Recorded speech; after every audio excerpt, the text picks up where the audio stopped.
صل على محمد غافر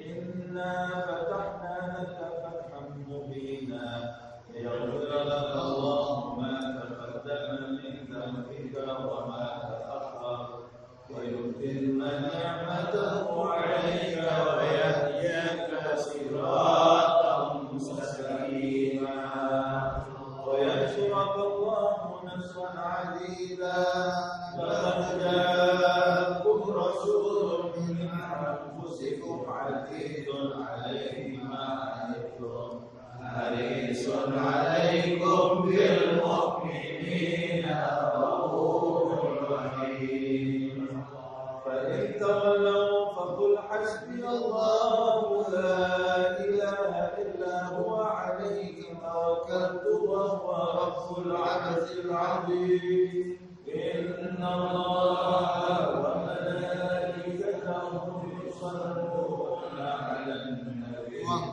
يا أيها الذين آمنوا صلوا عليه وسلموا تسليما اللهم صل وسلم وبارك عليه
اللهم صل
بين ماء وسلم من غفلة أنت ورؤيا أخوانا وكلنا أصحاب ربي لم يزل يلملوني بين الخيال غفرانا ليس هنالك للشعبتين إلانا في خيرها حتى مروزها وأنا خيار بالخيار قد خلقت من مفاهيم إلهي صانا الله وما مختاره وما ذاك مثله إنسانا وبحبه وبذكره والنسل والتوكيل رب العرش قد أوصانا يا ربنا صل وسلم دائما على حبيبك من إليك دعانا اللهم صل وسلم وبارك عليه وعلى آله اللهم صل وسلم وبارك عليه وعلى آله ويسر الله روحه في كتب بينها لنا تبيانا وهذا ميثاق النبي لما أتيتكم من حكمة إحسانا أنتم ترسلون وتؤمنون وتنصرون وتشبهون أهوانا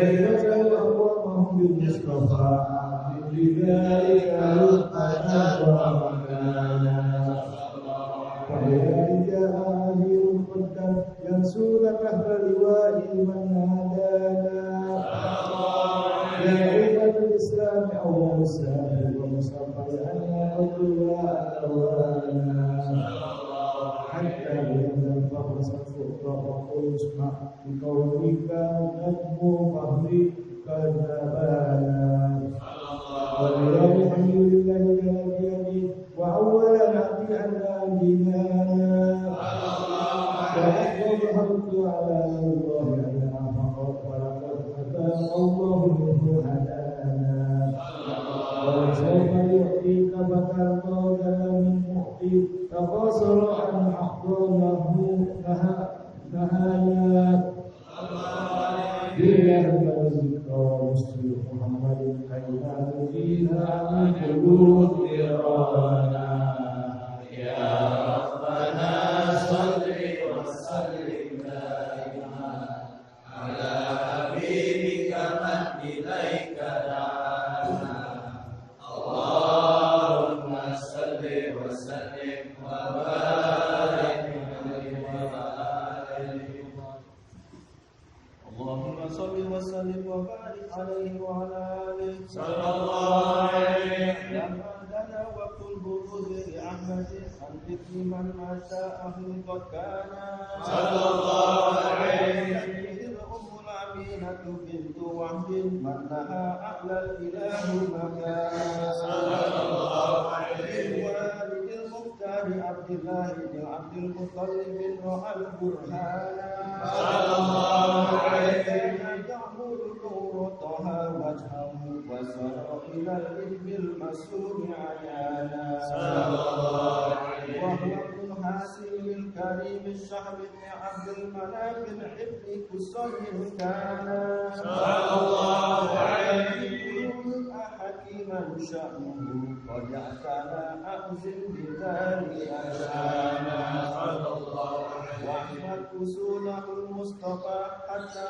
ترى في سلسلة أصوله أدنانا صلى الله عليه لا تقف واعلم بربه إلى إسماعيل كان لأبي عمرانا صلى الله عليه إنما حملت به آمنة لم تشك شيئا يأخذ النسوان صلى الله عليه أحاط اللطف بالرب السماء أقصى الأذى والهمة والأحزان صلى الله عليه ورفعت كما كنت به أن المحيين شرف الأحوال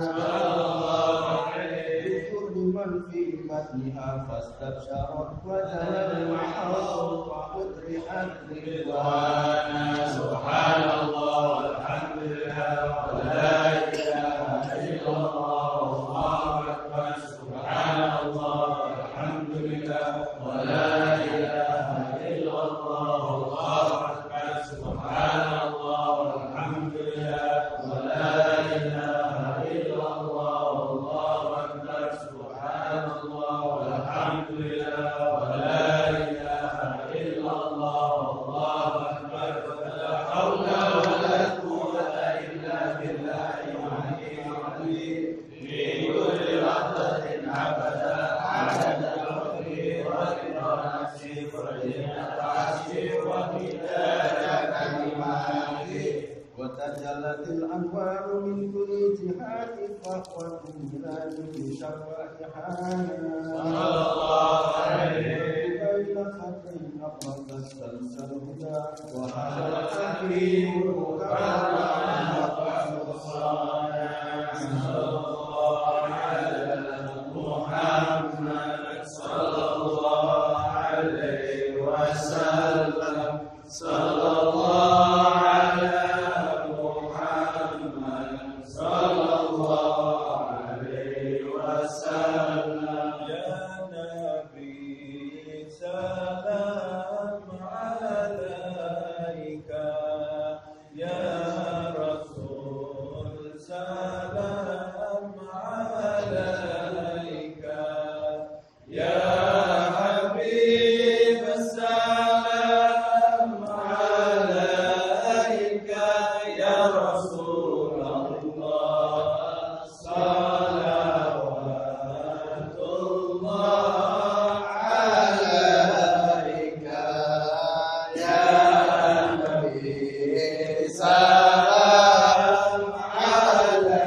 عليك، يا رسول سلام عليك، يا حبيب سلام عليك، يا رسول الله صلوات الله عليك. أبرز الله المشفى صاحب القدر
واهده الأمة بحسنى وسيرهما ومرجع صلى الله على محمد صلى الله عليه وسلم وصلاة الله ترجع له الحسن تجمع صلى الله على محمد صلى الله عليه وسلم أحمد الترى وعاله وصحابة ما شنعشا صلى الله على محمد صلى الله عليه وسلم اللهم صل وسلم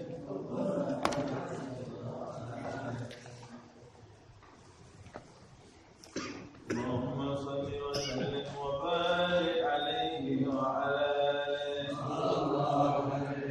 ولقد أشرت بنعت ما أوصافه تحيي القلوب تهيج الأشجان وأثنى عليه فما يساوي القول منا أو يكون ثنانا لكن حبا في السرائر كالدعاء لمديح صفوة ربنا وحدانا وإذ امتزجنا بالمودة هاهنا نرفع أيدي فقرنا ورجانا بالواحد الأحد العلي إلهنا متوسلين بمن إليه دعانا صلى الله عليه وحبيبه وصفيه زين الوجود به الإله حبانا يا ربنا يا ربنا يا ربنا بالمصطفى اقبلنا عجب دعوانا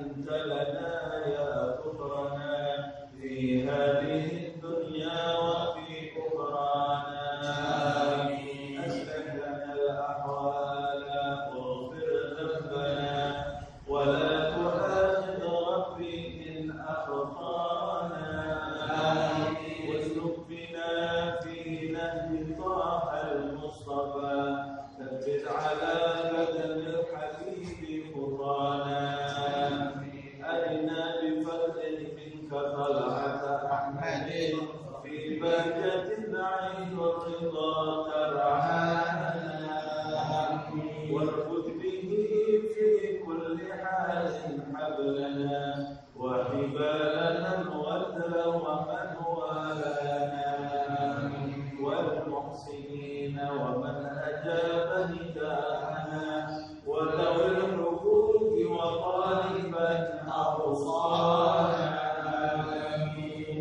والحاضرين وساعيا في جمعنا نحن بين يديك أنت ترانا ولقد رجوناك فحجب سؤلنا واسمع بفضلك يا سميع دعانا وانصر بنا سنة طه في بقاع الأرض واجمع كل من عادانا وانظر إلينا واسقنا كأس الهنا واشفي وعافي عاجلا مرضانا واقضي لنا الحاجات وأحسن ختمنا عند الممات وأصلح عقبانا يا رب واجمعنا وأحبابا لنا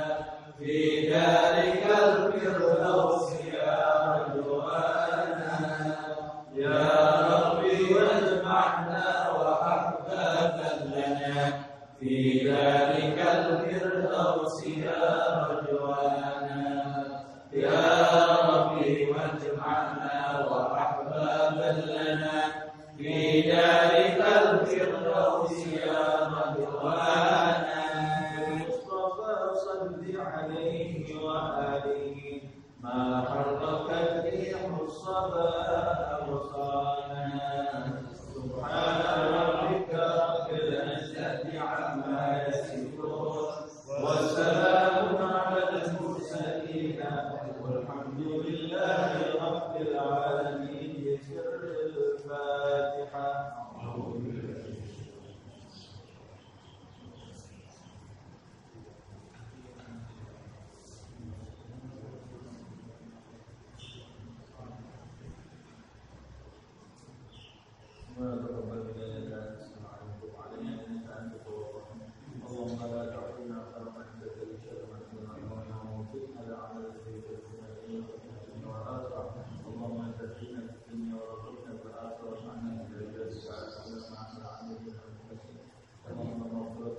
أوسع من ذنوبنا ورحمتك أن تحملنا من أعمالنا اللهم مغفرتك أوسع من ذنوبنا ورحمتك أن تحملنا من أعمالنا اللهم مغفرتك أوسع من ذنوبنا ورحمتك أن تحملنا من أعمالنا اللهم مغفرتك أوسع من ذنوبنا ورحمتك أن تحملنا من أعمالنا اللهم مغفرتك أوسع من ذنوبنا ورحمتك أن تحملنا من أعمالنا يا رب آمين صلى الله على سيدنا محمد وعلى آله وسلم الحمد لله رب العالمين.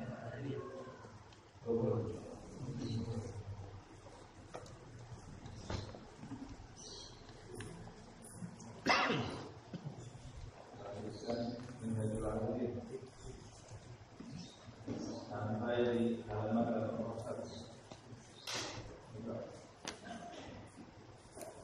Bismillahirrahmanirrahim. Alhamdulillahirabbil alamin. Wassalatu wassalamu ala asrofil anbiya wal mursalin. Sayyidina Muhammadin wa ala alihi radhiyallahu anhu. Wa injil alaysa qawlan Nabi sallallahu alaihi wasallam rahbaniyatu ummatil julus fil masajid wa fihi jazrun anit tafarrud wa fihi jazrun anit tafarrud fa'lam anna dhalika fi ghairi zamanil fitnati kama dzakarna wa aidan fa innahu yajlisu fil masjidi wa la yukharitu an-nasa wa la yudahiluhum wa yakunu bis-shakhsi ma'ahum fil ma'na munfaridan anhum wa hadha huwa al-ma'niyyu fil uzlati wa tafarrud alladhi nahnu fi sarhihi la tafarrudu bis-shakhsi wal makan fafham ذلك رحمه الله وفيه يقول إبراهيم أدهم رحمه الله كن واحدا جامعيا ومن ربك ذا أنس ومن الناس وحسيا وإن قيل فما تقول في المدارس علماء الآخرة ورباط صوفية سالكي طريق الآخرة فالقوم فيها فاعلم أن تلك طريقة المثلى في هذا الشأن لعامة أهل العلم والاجتهاد وذلك أنها جمعت المعنيين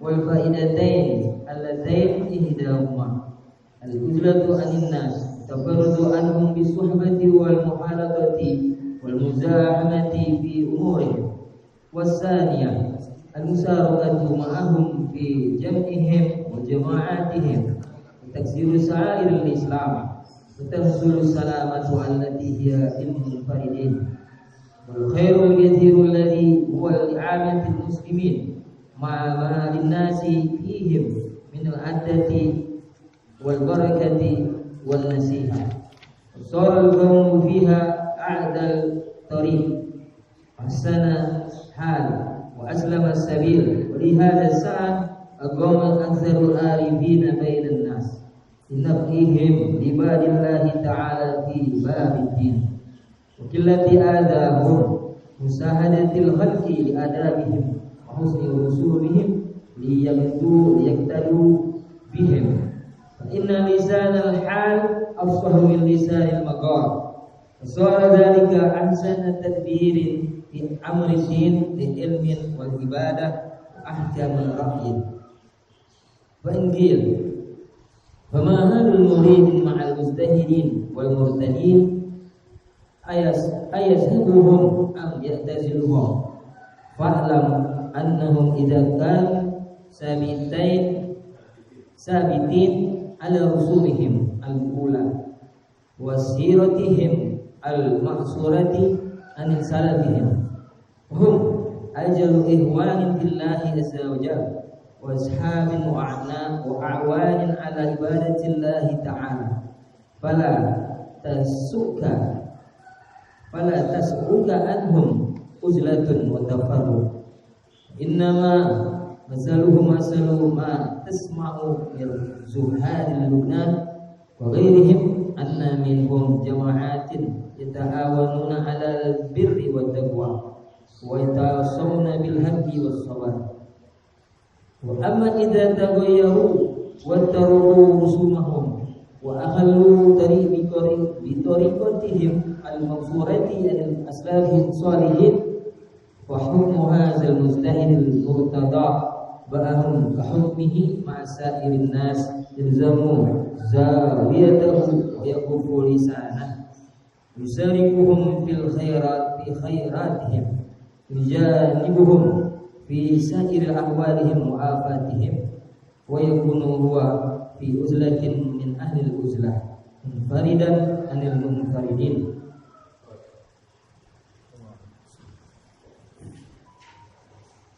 Bismillahirrahmanirrahim. Alhamdulillahirabbil alamin. Allahumma shalli wa sallim ala sayyidina Muhammad wa ala ali sayyidina Muhammad. Wa inna ta'allum wa ta'lim wa naf'a wa intifa' wa tadhakkur wa tadhkir wa ifadah wa istifadah wal hadd 'ala tanassuk fi kitabillah wa sunnati Rasulillah sallallahu alaihi wasallam wa mardatihi wa thawabihi wa qurbihi. Kita lanjutkan kajian Minhajul Abidin karya Al-Imam Al-Ghazali. Kita masih di bab uzlah. Jadi karena pentingnya bab uzlah ini, pembahasan Imam Ghazali agak panjang ya, tentang uzlah ini. Sebab siapa yang memahami uzlah dengan pemahaman yang salah, uzlah itu justru bisa menjadi penghalang bagi dia untuk dekat kepada Allah yang tadinya maksudnya uzlah itu mau dijadikan jalan keluar, justru bisa jadi penghalang dalam mendekat kepada Allah Subhanahu wa ta'ala. Makanya memahami uzlah ini tidak boleh sepotong-sepotong, tidak sesimpel maknanya uzlah yaitu menyendiri. Oh berarti orang yang menyendiri itu pasti selamat.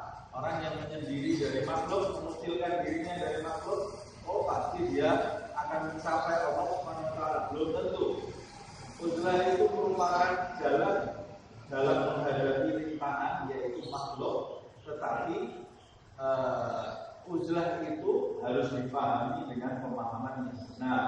Makanya Imam Ghazali menjelaskan secara rinci mengenai uzlah ini, plus dia sendiri membuat pertanyaan-pertanyaan yang dijawab sendiri, pertanyaan-pertanyaan yang mungkin terlintas di dalam hati orang seperti kita ini, orang awam seperti kita ini, atau murid-murid yang dijawab sendiri oleh beliau rahimahullah. Nah, di pertemuan yang lalu kita mendapat penjelasan dari Imam Ghazali mengenai sabda Rasulullah SAW, bukankah Nabi Muhammad SAW memerintahkan kita ini untuk berjamaah? Nabi memerintahkan kita untuk berjamaah seperti yang disebutkan dalam beberapa hadis yang disampaikan oleh Imam Ghazali. Nah, apakah perintah uzlah ini tidak bertentangan dengan hadis Rasulullah SAW yang memerintahkan berjamaah? Lalu Imam Ghazali kembali menyampaikan bahwa Nabi juga memerintahkan kita beruzlah, seperti yang disebutkan di dalam riwayat yang disampaikan oleh Imam Ghazali, ilzam baita wa alaika bil khasah wa da' amral ammah. Ini adalah perintah uzlah dari Rasulullah SAW. Lalu apakah dua sabda Nabi itu saling bertentangan? Kata Imam Ghazali, tidak saling bertentangan, tapi justru dua sabda Nabi itu yang satu dengan yang lain saling melengkapi. Nah, kemudian dijelaskan oleh Imam Ghazali apa jalan tengah dari dua hadis itu yang tampak bertentangan. Makanya dua hadis itu tidak bisa disebut bertentangan oleh orang-orang yang tidak mumpuni seperti Imam Ghazali. Kadang-kadang ada orang yang ilmunya baru 1 lembar, 2 lembar, membaca hadis Rasulullah SAW, kemudian dia menyimpulkan, oh ini dua hadis ini bertentangan, kita ambil yang lebih sahih. Nah, kita ambil hadis yang lebih sahih saja. Yang ini berarti hadisnya salah. Kamu ilmunya baru 1 lembar, 2 lembar, mau menyimpulkan hadis ini bertentangan. Kadang-kadang tampak di luarnya hadis itu bertentangan, tetapi ternyata ada jalan tengah dari dua hadis itu, ada penjelasan mengapa Nabi di satu waktu mengatakan memerintahkan orang untuk berjamaah, Di hadis yang lain kenapa Nabi memerintahkan orang untuk beruzlah, ada jalan tengahnya ternyata. Nah, orang seperti Imam Ghazali ini bisa mengambil titik temu. Nah, orang di zaman sekarang ini seringkali menyimpulkan hadis dengan kepalanya yang sempit, dengan ilmunya yang baru beberapa kalimat saja, dan dengan pemahamannya yang tidak memiliki pijakan yang kuat, sehingga banyak menyesatkan dirinya, dan yang lebih parah lagi menyesatkan banyak orang. Begitu juga dalam menyampaikan hadis Rasulullah SAW, kalau pemahamannya tidak lengkap, maka hadis yang tadinya mestinya menuntut orang ke jalan yang benar, hadis itu bisa jadi menyesatkan karena pemahaman orang yang membacanya tidak lengkap. Begitu juga hadis mengenai amalan bulan Rajab. Mumpung kita di bulan Rajab ya. Setiap bulan Rajab, setiap tahun terulang-ulang masalah ini tidak selesai-selesai. Setiap bulan Rajab orang menyebarkan hadisnya banyak palsu, jangan melakukan amalan-amalan dan lain-lainnya. Nah, saya sampaikan memang hadis mengenai amalan-amalan di bulan Rajab, juga pahala-pahala yang disampaikan di dalam hadis, orang yang puasa dapat pahala sekian, itu sebagian besar hadisnya baik, sebagian besar. Walaupun hadis yang baik itu tidak boleh kita sebut sebagai hadis palsu. Salah kalau ada hadis baik kita sebut hadis palsu. Kalau hadis baik disebut hadis palsu, buat apa dikategorikan baik dan palsu? Tidak usah dikategorikan, tidak usah dikategorikan. Nah, karena ulama hadis mengkategorikan ini hadis dhaif, ini hadis maudhu, hadis palsu, berarti hadis dhaif itu berbeda dengan hadis palsu. Jangan kita katakan hadis yang dhaif itu palsu. Hadis dhaif itu hadis yang lemah dan kekuatannya di bawah hadis sahih dan hadis hasan, apalagi hadis mutawatir. Tapi hadis dhaif itu masih riwayatnya bersambung kepada Rasulullah SAW, walaupun perawinya lemah. Nah, ada alasan-alasan kenapa disebut hadis itu dhaif. Sepanjang hadis itu tidak bertentangan dengan ayat Al-Quran atau bertentangan dengan hadis yang awsaq minhu, dengan hadis yang lebih kuat riwayatnya, maka hadis yang dhaif itu boleh kita amalkan. Nah, sekarang ketika ada amalan di bulan Rajab, umpamanya puasa hari pertama dapat sekian, puasa hari kedua dapat sekian. Ada yang bilang itu hadisnya hadis palsu, tapi cuma disampaikan sepotong. Ini hadis yang seperti ini adalah hadis palsu. Akhirnya orang awam mendengar, oh ini hadisnya palsu. Mereka hapus semuanya, berarti puasa di bulan Rajab itu hadisnya palsu. Padahal hadis palsu itu berkenaan dengan riwayat keutamaannya. Puasa di hari pertama dapat sekian, puasa di hari kedua dapat sekian, puasa di hari ketiga dapat sekian. Ada ulama yang mengatakan hadis ini maudhu, tidak ada asal usulnya. Tapi hadis itu maudhu berkenaan dengan pahala-pahala yang didapat. Puasanya itu sendiri termasuk sunnah. Puasanya sunnah, dan itu diperkuat dengan banyak hadis selain hadis itu. Nah, begitu juga amalan-amalan yang lain. Ada amalan yang lemah, tapi amalan yang lemah pun boleh kita kerjakan, boleh kita amalkan jika amalan itu tidak bertentangan dengan hadis yang lebih kuat. Makanya sampai ada satu kitab berjudul Fadhailul Amal. Sampai ulama itu tulis kitab Fadhailul Amal. Fadhailul Amal itu keutamaan. Jadi orang yang beramal mencari keutamaan hadis. Fadhailul Amal itu hadis-hadis lemah hadis-hadis lemah yang disampaikan keutamaannya dalam sebuah amal. Di dalam hadis lemah itu, ulama melaksanakan hadis ini untuk mengejar pahala di sisi Allah Subhanahu wa Ta'ala, dengan catatan hadis itu tidak bertentangan dengan Al-Quran dan hadis yang berbeda. Kalau umpamanya hadis lemah sekali, perintahnya puasalah umpamanya, puasalah di tanggal 1, 2, 3 di bulan Rajab karena itu pahalanya sekian-sekian. Hadisnya lemah. Kemudian kita lihat, wah, hadisnya lemah ini. Tidak boleh saya amalkan. Salah. Puasa itu bertentangan dengan Al-Quran dan hadis. Puasa itu sama sekali tidak ada. Nah, itu sesuatu yang baik. Walaupun itu hadis lemah, kita amalkan supaya kita dan kita berprasangka baik. Semua yang disampaikan itu adalah sesuatu yang benar, maka kita nanti dengan prasangka baik kita akan dapat pahala yang besar dari Allah Subhanahu wa Ta'ala. Nah, ini sengaja saya sampaikan karena ini kejadian yang membosankan ya, setiap tahun berulang, tapi orang tidak pernah belajar. Tidak pernah belajar. Mungkin dari tahun 2004 atau 2003 setiap masuk bulan Rajab pasti ada pertanyaan seperti ini. Nah, karena yang tanya itu sekedar tanya, tidak belajar, tidak dicatat. Oh, ternyata hadis yang lemah itu boleh diamalkan. Tahun depan hilang catatannya, tanya lagi dia, dan seperti itu seterusnya. Nanti masuk bulan Maulid, bid'ah, Maulid bid'ah, tidak ada bahasa lain. Kamu tidak mau Maulid tidak dosa, tidak mau baca Maulid tidak dosa. Nanti jangan salahkan orang yang baca Maulid.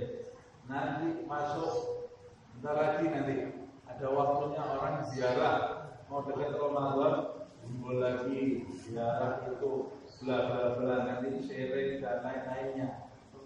Nah, tidak selesai. Kita ini jadi anak TK bertahun-tahun tidak pernah naik. Harus belajar. Yang hadir majelis taklim seperti ini dan di tempat-tempat yang lain harus mencatat. Ini loh. Jadi menjalankan amalan itu tahu dasarnya. Kalau ada orang tanya, dia bisa jawab.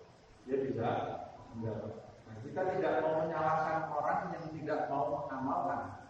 Ini bukan perbuatan wajib, tapi ajarkan kepada orang untuk tidak menyalahkan amalan-amalan yang ada dasarnya. Baik, kita lanjutkan. Fa in qila alaysa qad qala an-nabiy sallallahu alaihi wasallam rahbaniyatu ummati al-julusu fil masajidi wa fihi zajrun 'anil tabarrudi. Imam Ghazali membuat pertanyaan lagi. Bukankah Nabi Muhammad SAW itu telah bersabda, kerahiban umatku itu duduk di dalam masjid. Kerahiban itu rahib itu semacam pendeta atau rahib itu kan orang yang mengucilkan diri mendekat kepada Allah Subhanahu wa Ta'ala.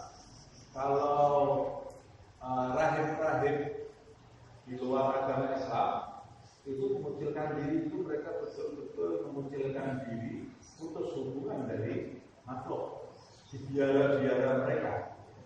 Nabi Muhammad SAW tidak menghendaki umatnya seperti itu. Makanya Nabi SAW mengatakan kerahiban di umatku itu bukan mengucilkan diri, tidak berinteraksi dengan masyarakat, tapi kerahiban di umatku adalah duduk di masjid-masjid. Duduk di masjid. Kamu di masjid itu kamu di rumah Allah Subhanahu wa Ta'ala. Itulah kerahiban di dalam umatku, kata Rasulullah SAW. Imam Ghazali mengatakan, bukankah ini hadis ini zajrun, teguran dari Nabi Muhammad SAW bagi orang yang ingin tafarrud atau uzlah, bagi orang yang ingin menyendiri. Bukankah hadis ini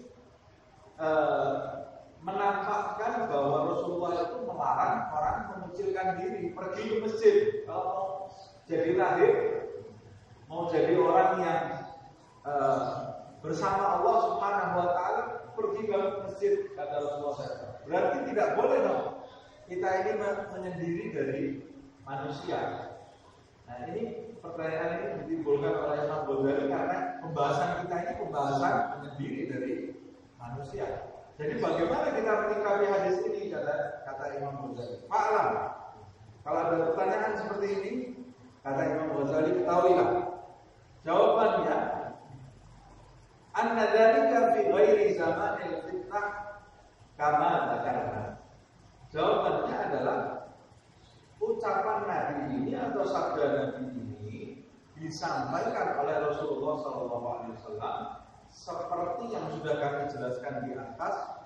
Sabda itu diucapkan di zaman belum datangnya fitnah. Belum datangnya fitnah. Di masa Nabi Muhammad SAW dan para sahabatnya, orang yang mengucilkan diri di masa itu, dia jauh dari kebaikan karena menjauh dari Nabi, menjauh dari sahabat. Harusnya kamu ketemu Nabi terus, jangan menjauh dari Nabi Muhammad SAW. Jadi Nabi mengucapkan sabda ini porsinya untuk mereka yang hidup di zaman sebelum datang fitnah. Tapi Nabi memerintahkan di sabda yang lain orang untuk berujlah. Itu porsi hadis itu diucapkan Nabi untuk orang yang hadir, yang hidup di zaman fitnah. Jadi ketika orang mau memahami hadis juga harus paham kondisi Nabi saat mengucapkan sabda itu di kondisi seperti apa, sehingga dia tidak menempatkan atau menunjukkan hadis itu di tempat yang salah. Ini di zaman sebelum datangnya fitnah, kata Imam Ghazali. Yang pertama, sabda Nabi ini ditujukan untuk mereka yang hadir di zaman sebelum datangnya fitnah. Wa aidan fa innahu yajlisu fil masjid. Dan begitu juga hadis ini bisa bermakna fa innahu, orang yang dimaksud rahbaniyah itu julus fil masjid, bisa juga bermakna orang yang beruzlah itu bisa jadi yajlisu fil masjid, duduk di masjid. Uzlah itu bisa berbentuk seseorang duduk di masjid, wala yukhalitun nas wala yudakhilu. Dia duduk di masjid fisiknya, tetapi di saat itu pula dia tidak bergaul dengan orang dan tidak tidak mencampuri urusan orang di dalam masjid. Kan bisa juga seperti itu. Berarti hadis ini juga tidak bertentangan dengan perintah uzlah. Hanya saja uzlah itu tahapannya sudah kita bahas. Ada orang yang mampu berkumpul dengan orang secara fisik, tetapi dia tidak bergaul dengan manusia. Dia kumpul secara fisik tapi tidak bergaul. Nah, orang kalau duduk di masjid, bisa saja kamu duduk di masjid, kamu beruzlah. Karena di masjid itu kan kita bilang ngobrol yang tidak ada manfaatnya, ngobrol yang tidak berdosa, ya, yang tidak berdosa tapi tidak ada manfaatnya, itu dilarang di masjid. Contohnya orang berbicara soal jual beli di masjid. Ngobrol soal jual beli itu tidak berdosa.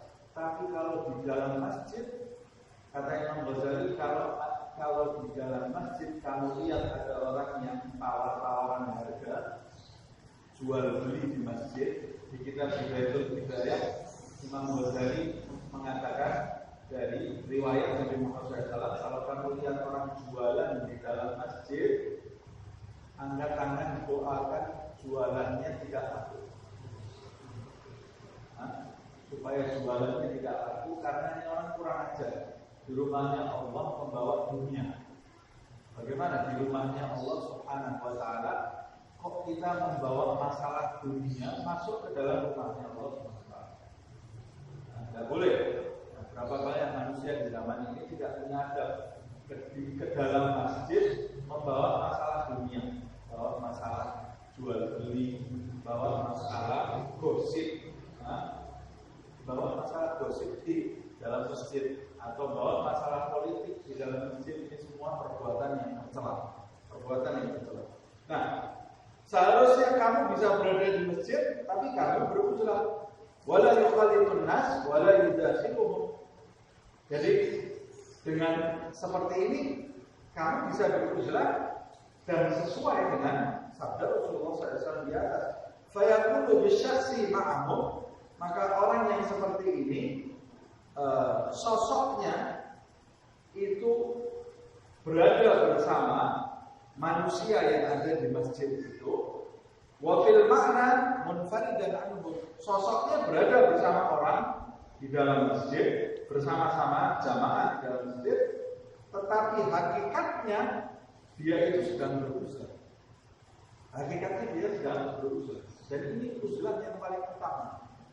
Uzlah yang paling utama itu adalah uzlah batin, tidak zahir. Zahirnya kumpul dengan manusia, tapi kumpul dalam kebaikan, batinnya bersama Allah Subhanahu wa ta'ala. Wa hadha huwa al-ma'ni fil uzlati wa tafarrud alladhi nahnu fi syar'ihi.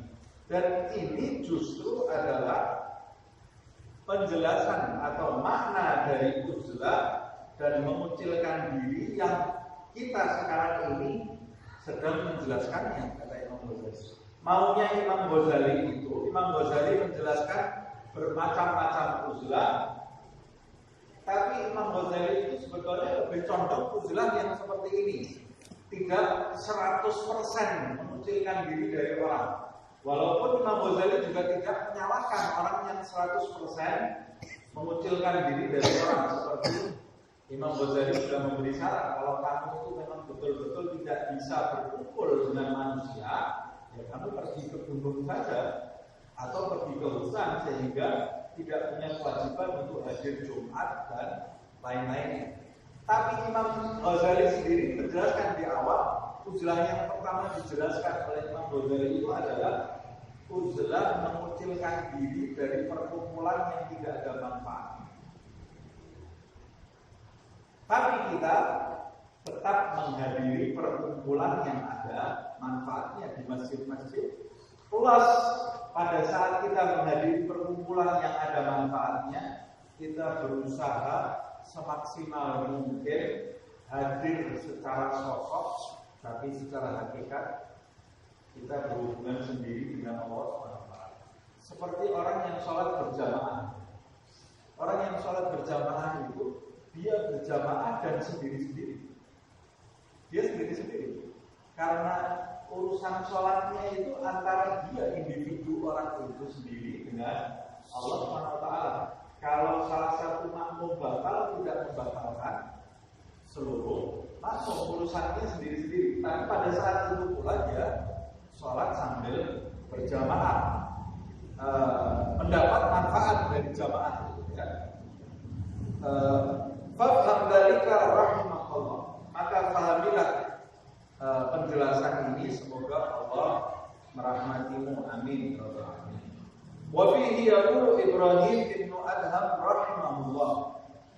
Dalam masalah ini Ibrahim bin Adham, semoga Allah merahmatinya, pernah berkata berkaitan dengan masalah ini. Kun wahidan jami'iyyan. Ya, ucapannya ini luar biasa ya. Singkat tapi padat. Jadilah engkau orang yang sendiri saat bersama-sama. Jadilah engkau orang yang menyendiri di saat kumpul bersama. Maksudnya bagaimana nih? Diperintahkan ini kan bertentangan. Ada perintah menyendiri, ada perintah kumpul. Maksudnya pada saat engkau kumpul dengan manusia, jadilah engkau tetap menyendiri antara kamu dengan Allah Subhanahu wa ta'ala. Engkau tetap kontak hatimu dengan Allah Subhanahu wa ta'ala, sibuk dengan dirimu dan Allah Subhanahu wa taala tidak sibuk dengan perkumpulan yang kau hadiri. Wa min rabbika la unsin, jadilah engkau orang yang selalu merasa tentram, nikmat bersama Tuhan. Padahal kamu kumpul dengan orang. Orang kalau kumpul dengan orang zaman sekarang tentramnya dengan apa?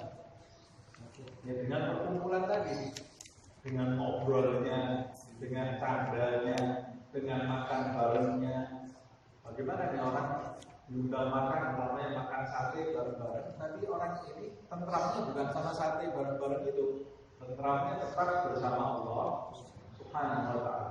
Termasuk hadir di dalam majelis, dia tentram bersama Allah Subhanahu wa taala. Wa minan nasi wahsyiyan, dan jadilah engkau termasuk mereka yang kesepian saat bersama manusia. Jadi manusia itu sama sekali tidak menjadikan dirinya ini asyik kumpulan dengan manusia. Jadi, kalau ditanya satu-satu di antara kita, kamu hadir majelis kenapa? Jawabannya pasti berbeda-beda. Boleh jadi hadirnya majelis kita ini didasari karena asyik dengan perkumpulan manusia. Perkumpulan manusia asik. Di majelis itu orangnya asik-asik semua. Atau di majelis, oh kita banyak teman di majelis itu. Loh, itu di majelis itu lucu majelisnya. Atau di majelis itu asik, ada makanannya. Atau di majelis itu asik, kita bisa ngobrol macam-macam obrolannya. Nah, sementara itu ada orang yang dalam di majelis itu murni karena menginginkan keutamaan majelis. Kalau tidak ada keutamaannya, dia tidak mungkin datang. Nah, dia tidak mungkin datang karena dia lebih asik dengan kesendiriannya bersama Allah. Sehingga ketika dia hadir di majelis itu, dia tetap bersama Allah Subhanahu wa taala, tidak bersama yang hadir, tapi bersama Allah Subhanahu wa taala. Walaupun tanpa luarnya, dia hadir bersama yang hadir. Nah, dari makna ini berarti makna uzlah yang dijelaskan oleh Imam Ghazali ini sama sekali tidak bertentangan dengan sabda Nabi Muhammad SAW, "Rahbaniyah ummati fil masajid." Nah, bisa dipahami ya. Nah, kemudian fa'in gila, jika ada pertanyaan atau ditanyakan, fama taqulu fi madarisi ulama al-akhirah, lalu apa pendapatmu tentang madrasahnya ulama-ulama akhirat? Ini yang dimaksud ulama-ulama akhirat ini para sufi maksudnya, wali-wali sufi. Nanti sampai ada istilah ulama dunia, ulama akhirat. Memang ada ulama dunia. Bagaimana ulama dunia? Ulama dunia ini yang disebut tadi ulama sufi, ulama yang buruk, yaitu mereka yang penampilannya ulama, tetapi jiwanya jiwa ahli dunia. Semoga Allah Subhanahu wa taala menjauhkan kita dari sifat-sifat ulama sufi, ulama buruk, dari sifat-sifat munafik. Semoga Allah Subhanahu wa taala menjauhkan kita termasuk mereka yang mendapat ilmu dan mengamalkannya dan menjadikan ilmu kita bermanfaat. Jadi penampilan ulama itu lebih jahat lagi, karena Nabi lebih berbahaya dari Dajjal. Kata Nabi, yang lebih aku takutkan bagi kalian daripada Dajjal, hai umatku, adalah ulama jahat, ulama yang buruk. Siapa ulama yang buruk itu? Penampilannya seperti ulama, pakaiannya ulama, pintar ceramah, pintar dalil, tapi hatinya hati serigala. Memecah belah umat, kemudian meraup keuntungan duniawi dari umat. Ini ulama sufi. Nah, ini banyak orang awam seperti kita ini bisa tertipu, Dan itu yang ditakuti oleh Nabi Muhammad SAW. Tapi ulama akhirat, ulama yang jiwanya adalah jiwa ulama. Ciri-cirinya ilmu yang dia pelajari, yang dia sampaikan, dia praktekkan di dalam kehidupannya sehari-hari.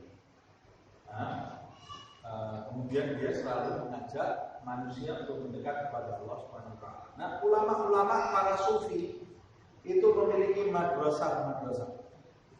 Memiliki madrasah. Jadi madrasah itu ada madrasah para sufi, madrasahnya para sufi itu yang nyambung sanadnya sampai ke Nabi Muhammad SAW secara lahir dan batin.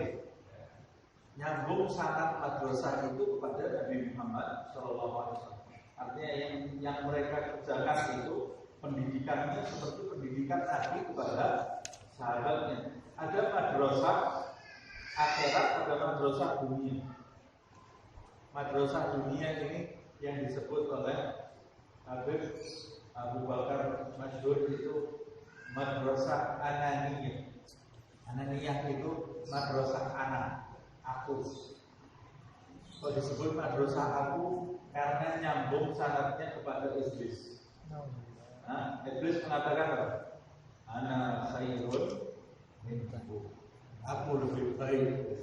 Jadi di madrasah itu cuma mengajarkan pinter, ranking 1. Aku lebih bisa ngalahkan dia. Aku lebih pintar dari dia. Aku lebih baik dari dia. Ini madrasah ananiyah. Madrasahnya iblis ini ya. Mata rantainya, ada mata rantainya? Ada. Sampai kemana? Sampai ke iblis. Murid-muridnya keluar dari situ, pintar nyalahkan orang. Yang paling benar aku, yang tak sama kayak aku, sesat di neraka. Ini madrasah ananiyah. Murid-muridnya, loh pelajarannya adalah Al-Quran. Iya, pelajarannya Al-Quran. Pelajarannya hadis Nabi. Pelajarannya fikih. Tapi madrasahnya bukan madrasah akhir, madrasah ananiyah. Jangankan sekolah belajar Al-Quran, ulama yang pintar Al-Quran saja, kata Nabi ada ulama super. Ulamanya itu ada ulama super. Kalau disebut ulama, itu artinya pintar, bukan orang yang ilmunya pas-pasan ceramah. Yang saya maksud ini pintar, menguasai Al-Quran dan hadis, tapi super. Nah, kalau mau pintar-pintaran dalil, iblis itu mungkin lebih pintar dari itu.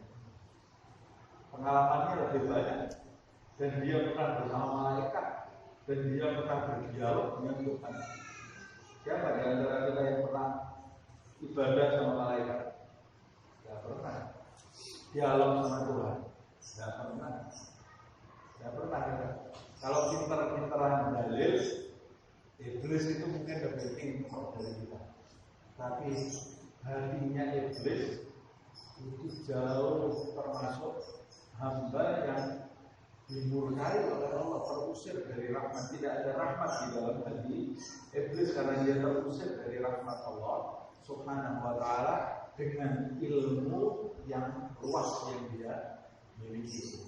Nah, apa pendapatmu mengenai madrasahnya ulama-ulama akhirat?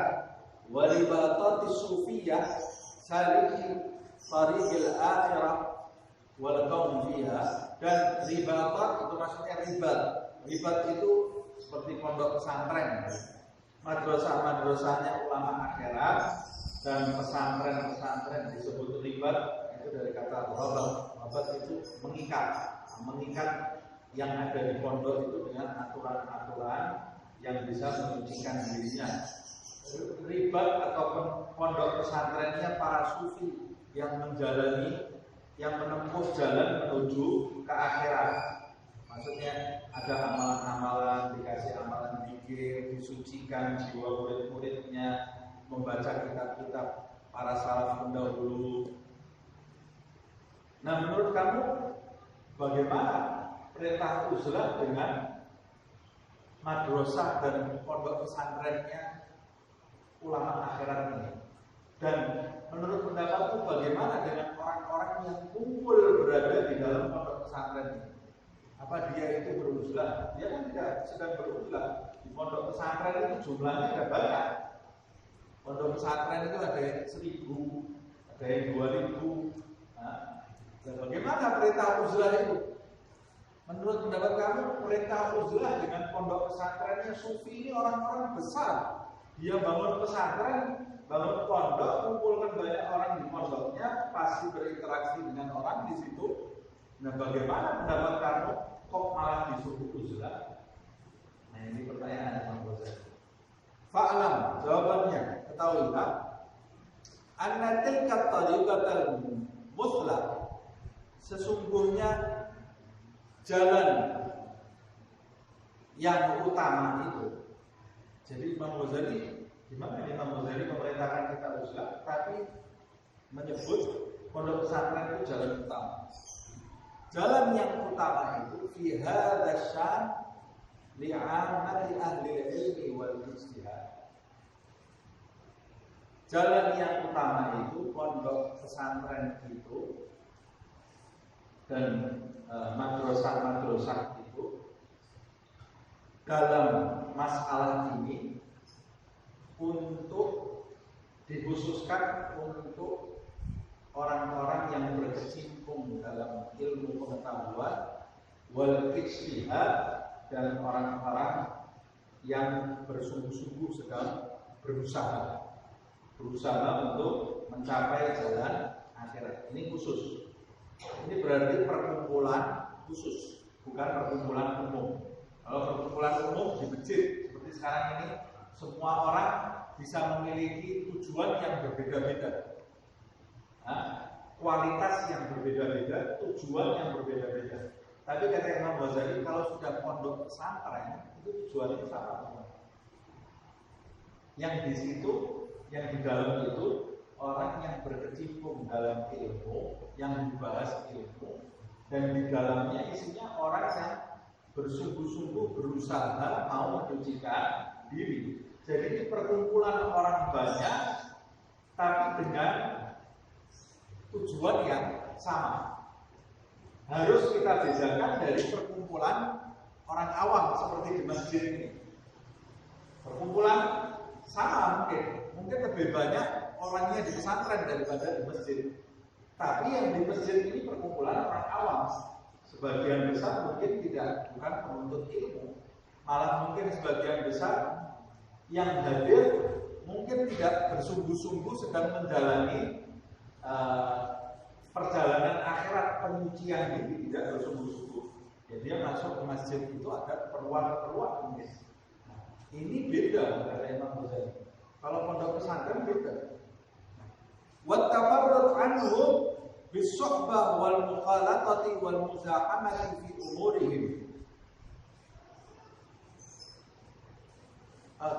Wa dzalika annaha jama'atil ma'nayain wal fa'idatain allataini ihdahuma.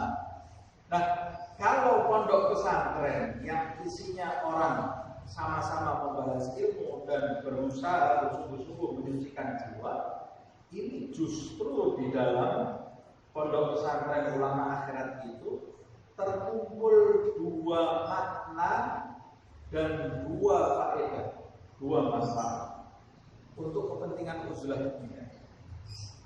Kalau kamu mau mempertentangkan ini salah. Justru di dalam pondok pesantren itu ada dua makna dan dua faedah, dua manfaat yang mengarah kepada kepentingan uzlah ini. Yang pertama, ahadu ihdahuma al-uzlah wa 'anil nas. Yang pertama, beruzlah dari manusia. Orang yang di pondok pesantren itu sedang beruzlah. Makanya dia tidak boleh keluar dari gerbang pondok pesantren itu, berarti dia sedang beruzlah kan? Beruzlah dari manusia. Tapi uzlahnya bareng-bareng. Beruzlah bareng-bareng. Nah, ini juga dilakukan oleh para sufi. Sebagian para sufi berangkat ke gunung 3 orang, 4 orang. Tapi dia sedang beruzlah dari manusia. Itu pondok pesantren yang lepas ini sudah diberi dengan aturan-aturan.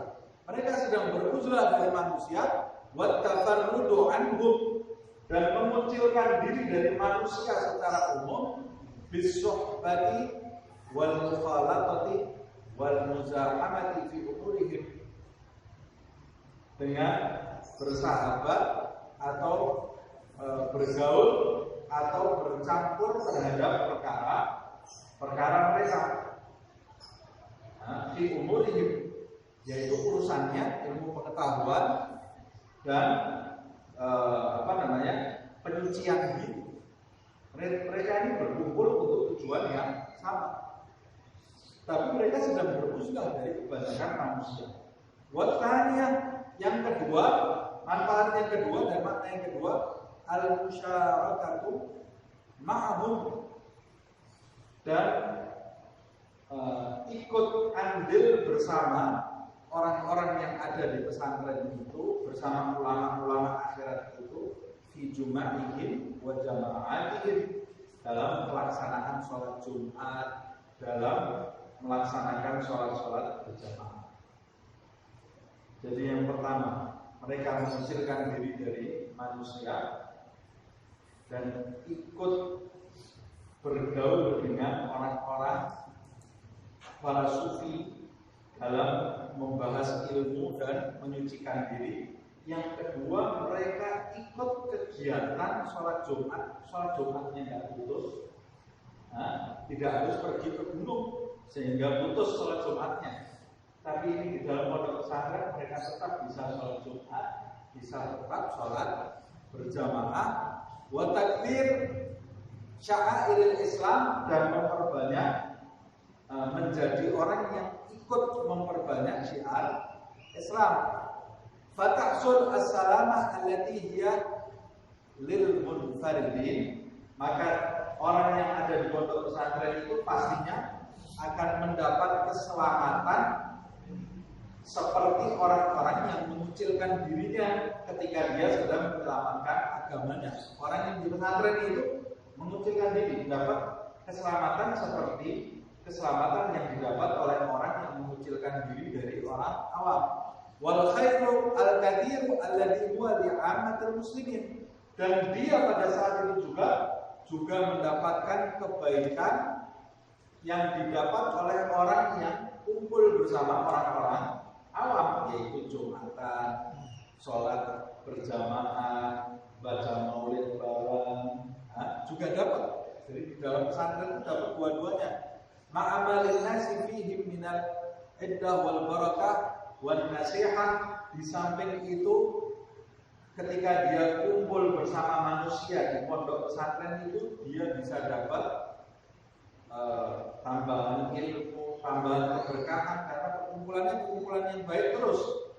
Yang ketiga, bisa dapat nasihat, saling nasihat menasihati di dalam pesantren itu, karena setiap hari habis asar nanti ada roha, makanya habis subuh baca zikir, ada pelajaran lagi, habis duhur ada pelajaran, bangun tahajud ada yang bangunkan. Ini kan tawasul bil haq, tawasul bis sabr, ini manfaatnya luar biasa. Kemudian fasaral kaun fiha a'dal tariq, maka berada di pondok pesantren itu kesimpulannya menjadi jalan yang paling ideal untuk beruzlah. Itu berada di pesantren itu jalan yang paling ideal. Jadi ini tidak bertentangan. A'dal tariq itu yang paling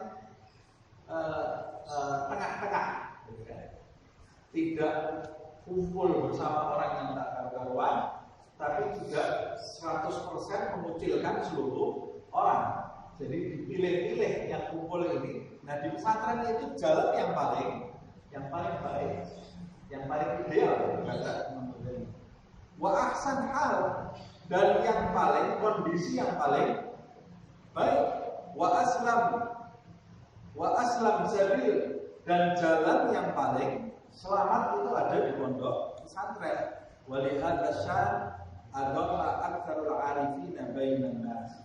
Karena hal inilah kaum ma'arifin, orang-orang yang mencapai kedudukan di sisi Allah Subhanahu wa taala itu mendirikan pesantren-pesantren. Ya karena ini supaya menyelamatkan manusia, menyelamatkan agama manusia. Linafihim liibadillah ta'ala fi babiddin, untuk memberikan manfaat kepada hamba-hamba Allah Subhanahu wa taala dalam agama mereka, wa qillati adahum, dan mengurangi gangguan terhadap agama mereka. Nah, kalau sudah masuk pesantren kan pasti gangguannya berkurang. Wa musyahadatil khalq li adabihim wa husni rusumihim liyaqtadu bihim, dan mempertontonkan kepada makhluk yang ada di pondok pesantren itu adab dan penampilan mereka atau kebiasaan mereka yang baik, supaya mereka mengikuti. Fa inna lisanal hal afsah min lisanil maqal, fasara dzalika ahsan tadbirin fi amri din lil ilmi wal ibadah wa ahkama ra'yin. Karena lisanul hal afsah min lisanil maqal, lisan kondisi seseorang, ucapan kondisi seseorang. Jadi kondisinya seseorang itu berbicara. Walaupun kita diam, kita maling, diam ini ya, tidak bicara apa-apa, kemudian mengambil barangnya orang. Kondisi kita sedang memberitahu kepada orang, berbicara kepada orang bahwa saya ini maling. Padahal saya tidak pernah ngomong saya ini maling, tapi orang tahu dari kondisi saya. Lisan hal, lisan keberadaan kita, lisan perbuatan kita itu lebih fasih dari lisan ucapan kita. Jadi ucapan perbuatan kita itu lebih fasih dari ucapan kata-kata kita. Ada orang bilang, saya tidak pernah bohong, atau saya tidak pernah menggunjing seumur hidup saya. Ada studi yang gunjing. Tidak ada gunanya ucapan kamu itu. Perbuatan kamu yang dinilai oleh orang. Berapa banyak manusia di zaman sekarang memfasihkan lisannya, tapi membodohkan perbuatannya. Lisannya fasih berbicara, tapi perbuatannya perbuatan fasih. Lebih baik kamu ini zaman sekarang itu lebih baik sedikit berbicara, banyak beramal. Zaman sekarang kebalikannya, banyak ngomong, sedikit berbuat. Makanya orang sekarang pinter komen, pinter reply, pinter jawab. Wah, pinternya luar biasa. Ada orang salah sedikit 3.000 orang. Kalau betul tidak ada yang komen. Coba kita buat konten yang jujur-jujur, pengajian, yang nonton sedikit. Coba di pengajian itu umpama ya, ada kejadian ustadznya selip, salah bicara, namanya manusia salah bicara, langsung yang nonton banyak. Yang nonton pasti banyak. Atau ada kejadian di majelis itu, langsung yang nonton banyak, yang komen banyak. Ya dulu waktu ucapannya betul tidak pernah ada yang benar. Karena orang zaman sekarang itu pintar mengkritik, tidak mengkritik orang lain, tidak pandai mengkritik dirinya sendiri, menjadikan dia banyak berbicara, sedikit manfaatnya. Kalau mau jadi orang yang selamat, sedikit komen, sedikit berbicara, banyak berbuat. Nah, wa ahkam ra'yi wa sara dalika ahsan tadbirin fi amri din lil ilm wal ibadah. Nah, ini menjadi cara yang paling baik untuk perkara agama dalam ilmu dan ibadahnya. Pondok pesantren ini wa ahkam ra'yi dan pendapat yang paling tepat, pendapat yang paling tepat untuk menjaga ilmu dan ibadah dalam beragama. Nah, kenapa dia sebut lisanul hal afshal min lisanil maqal? Karena kalau kamu belajar di pesantren ulama akhirat ini, kamu tidak sekedar diajari baca kitab, tidak sekedar diajari nahwu. Wah, sudah pintar sorof, pintar nahwu, hebat, selesai. Tidak sekedar diajari fikih. Pokoknya saya hafal rukun wudu, syarat wudu, itu bagus, tapi tidak sekedar itu yang diajarkan. Saya alhamdulillah hafal Al-Quran 4 bulan, yang ini 5 bulan. Dibolak-balik Qurannya ayat ke-10, ayat ke-2, ayat ke-100, ayat ke-pinter, dia bisa menjawab. Selesai. Enggak, bukan cuma itu. Itu cuma alat semuanya.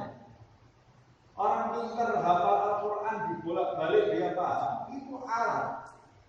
Itu alat. Bukan itu tujuannya. Tujuannya itu menghafal Al-Quran, itu bukan pintar menghafal Al-Quran.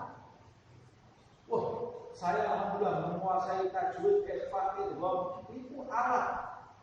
Saya alhamdulillah menguasai ilmu hadis, hafal hadis, hadis sahih, mutawatir, hadis dhaif, hasan, maudhu, semua saya hafal. Hadis ahad saya juga tahu. Itu alat. Bukan itu tujuan hidup kita. Itu semua alat untuk mencapai Allah Subhanahu wa ta'ala. Kalau kamu jadikan ilmu sebagai tujuan, ilmu itu bisa menjadi penghalang kamu menuju Allah. Ilmu bisa jadi penghalang bagi kita untuk menuju Allah. Itu ilmu yang tidak bermanfaat. Makanya Nabi sendiri minta ilmu kepada Allah. Tapi Allah marzuqni ilman nafi'an. Jadi tidak semua ilmu itu bermanfaat. Ilmu yang bermanfaat adalah ilmu yang menggiring kita lebih dekat kepada Allah Subhanahu wa ta'ala. Jadi jangan pinter-pinteran, tidak ada manfaat. Jangan pinter-pinteran, itu tidak ada manfaat. Di pesantren ini tidak sekedar diajarkan pinter-pinteran teori, tapi murid-murid yang ada di dalam pesantren itu menyaksikan ulama-ulama akhirat, sehingga mereka ini lebih banyak dapat ilmu dari melihat gurunya daripada baca kitab. Nah, sama seperti sahabat. Kalau pedoman itu cukup dari Al-Quran saja, tidak usah diturunkan ke Nabi. Tidak usah diturunkan ke Nabi. Ya sudah, satu orang diilhami Al-Quran, selesai. Kenapa Allah menurunkan nabi-nabi, rasul-rasul yang menyampaikan kitab-kitabnya? Karena sahabat itu lebih banyak belajar dari memandang Nabi daripada yang Al-Quran. Dia kalau lihat Al-Quran sendiri bisa salah. Karena seperti orang sekarang ini belajar Al-Quran untuk bijak. Makanya pemahamannya bisa sesat. Tapi sahabat dulu membaca Al-Quran belajar dari lihat perbuatan Nabi Muhammad Sallallahu Alaihi Wasallam. Dia mengikuti apa yang dijalankan oleh Nabi. Dia jadi orang yang selamat. Nah, kaum arifin, ulama-ulama akhirat membentuk pesantren ini dengan tujuan seperti itu. Nah, tapi kaum sufi yang mana? Sekarang banyak sufi-sufian juga. Banyak sufi-sufian, ini problem baru lagi. Nanti akan kita bahas insya Allah di kajian berikutnya, masih mengenai usulan di pertemuan yang akan datang insya Allah, mengenai kumpul dengan ulama akhirat itu bagaimana hukumnya.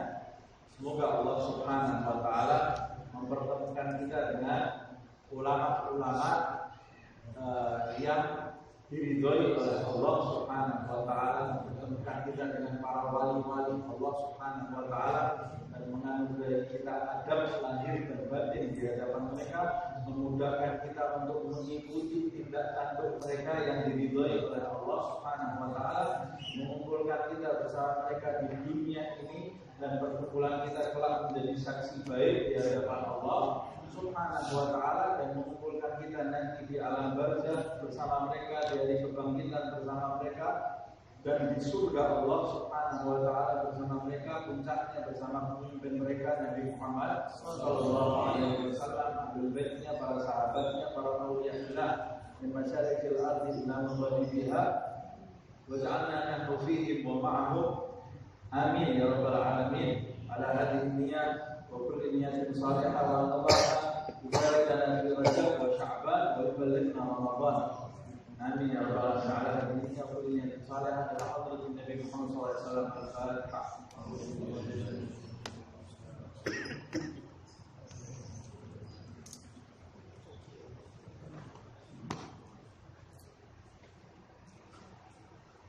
Ya Rabbana tarafna bi annana tarafna wa annana asrafna ala Allah asrafna fadlu alaina tawba nafsi min kulli hawba wastur lana hawrati wa amin irra'ati wa ghfir walidina rabbi wa mawludina wal ahli wal ikhwani وسائر الخلان وكل ذي محبة أو جيرة أو صحبة والمسلمين أجمع.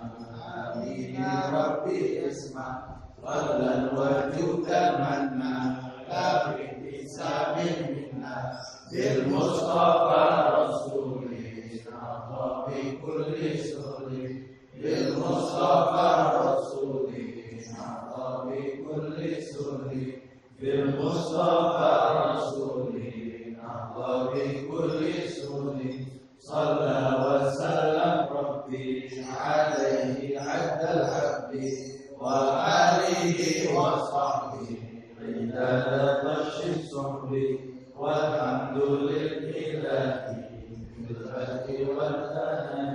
سبحانك اللهم وبحمدك أشهد أن لا إله إلا أنت أستغفرك وأتوب إليك. سبحان ربك رب العزة عما يصفون وسلام على المرسلين والحمد لله رب العالمين.